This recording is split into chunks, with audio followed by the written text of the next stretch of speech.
Castro. Amen. Hallelujah, praise the Lord. Pinakamataas at papuri at pagsamba sa ating pinakamama na Diyos na buhay. Hallelujah, ating pinakamama na Panginoong Yesus po lamang.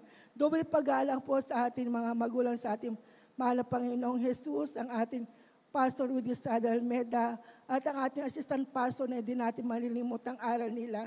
At sa mga beloved children po, sa mga brethren po narito, sa mga preacher po. Hallelujah, praise the Lord. Hallelujah, ako po nagpapasalamat sa ating pinakamama na Panginoon Jesus. Ito lang pong last week lang po, hallelujah. Sinubok po akong aking nakaramdaman, hallelujah. Yung ano po, hallelujah, hindi na po ako nakaabot nung nakarang linggo dahil po nararamdaman ko po na para akong nahihilo, natutumba. Hallelujah, yung napabipi po ako sa ano po, halos 200 over 100 po yung BP ko. Hallelujah. Kaya pala halos hindi po ako mapakali na para pong kailangan ko po talagang pagpapahingan, kaya po di po ako nakaawit. Hallelujah. Hallelujah. Nung naranasan na ano ko po nung Monday, saka di po ako nakakatulog. Hallelujah. Hallelujah. Kaya po nagpa-check up po ako, hallelujah. Tumaas po lahat po ng BP ko, yung cholesterol ko, lahat po, hallelujah. Pero naisip ko na mag-ayuno ko, hallelujah. Tunay po yung Friday hanggang Linggo, hindi na po ako umuwi, nag-ayuno ko. Instant, binalik ulit natin, pinakamamal pa yun. Aking kalakasan, hallelujah. Salamat sa pinakamamal na Panginoon Jesus, hallelujah. Hallelujah. Nagpapasalamat din po ako sa ating pinakamama na Panginoon Jesus. Yung mga nangyari po sa pag-iingat sa akin, beloved husband, hallelujah. Nung tunay na po na ng Diyos natin ay buhay, hallelujah. Tunay po na meron pong ipo-ipo na dumaan sa kanyang barracks. Hallelujah, nagbabantay po siya sa likod. Halos po lahat po ng mga yero ay nagliparan. Tunay po nakaalis po ang beloved husband ko, kundi po nakaalis po yan. Hallelujah, below the ground, hallelujah, ang asawa ko. Tunay nga, pag-iingat natin, pinakamama na Panginoon Jesus. At minsan pa, hallelujah, at doon po sa barracks niya, meron pong bumaksak, akala niya ba ito? Yung nakita niya, isang kobrang malaki, hallelujah.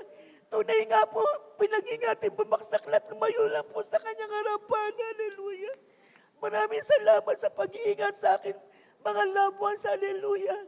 Hallelujah, marami rin po salamat, dahil po itong March na po yung anak kong panganay, hallelujah.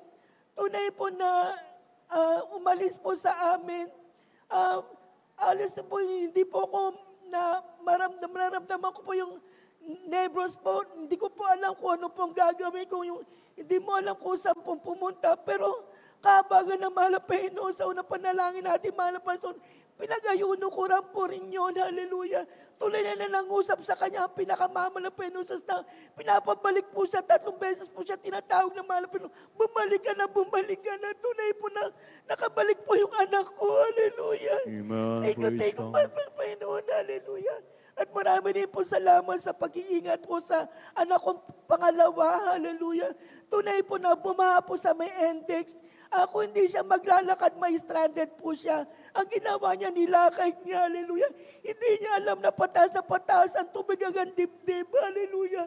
Hindi niya alam kung babalik siya, dadaretuin niya halos wala siyang mahawakan kasi po yung hinawakan niyang bakal, bigla po nawala naputol, hallelujah. Ngunit ang napaalala niya sa kanya na, hallelujah, praise the Lord. Puro siya, hallelujah, praise the Lord, nasagbit niya. Tunay po pinag-ingatan siya na pinakamamay na Panginoon Jesus. Nakakuha siya na medyo mababa na at nakalakpas po sa index. Hallelujah, maraming salamat sa pinakamamay na Panginoon Jesus. Hallelujah, hallelujah. At pinapasalamat din ko po ang aking beloved Ate Arlene ko po dito na nadala ko na rin po dito sa gawain na sa banga pa po tayo noon.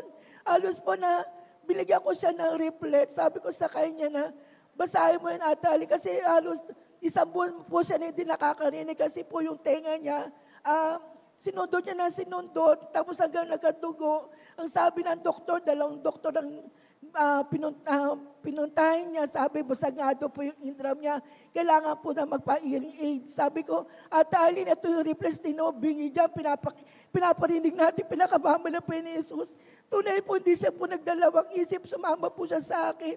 Hallelujah, inalalayan ko sa halos po yung tunog ng jeep, hindi niya marinig.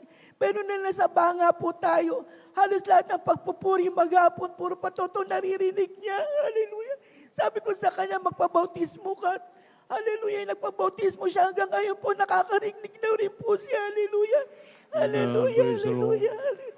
Ganun po yung beloved husband niya. Hallelujah. Noong time po na, nabautismo na rin po siya rito, kaya lang po, itong April, na-stroke po siya.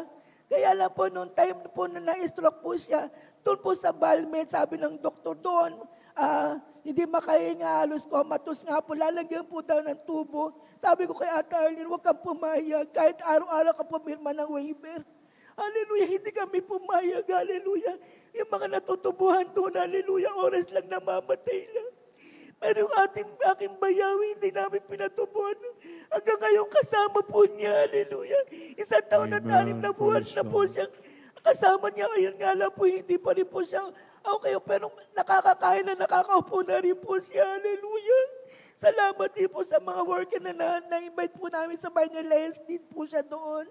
Hallelujah, hallelujah. Marami rin po salamat sa makataliunan na aking daughter na aking bunso. Hallelujah. Simula po nagpag-amin siya. Puya, higher honor po siya. Hallelujah. Sa pangalan ni Jesus. Hallelujah. Lahat po nakapurihan na po salamat sa ating pinakamama na po ni Jesus po lamang. Ilitin niyo.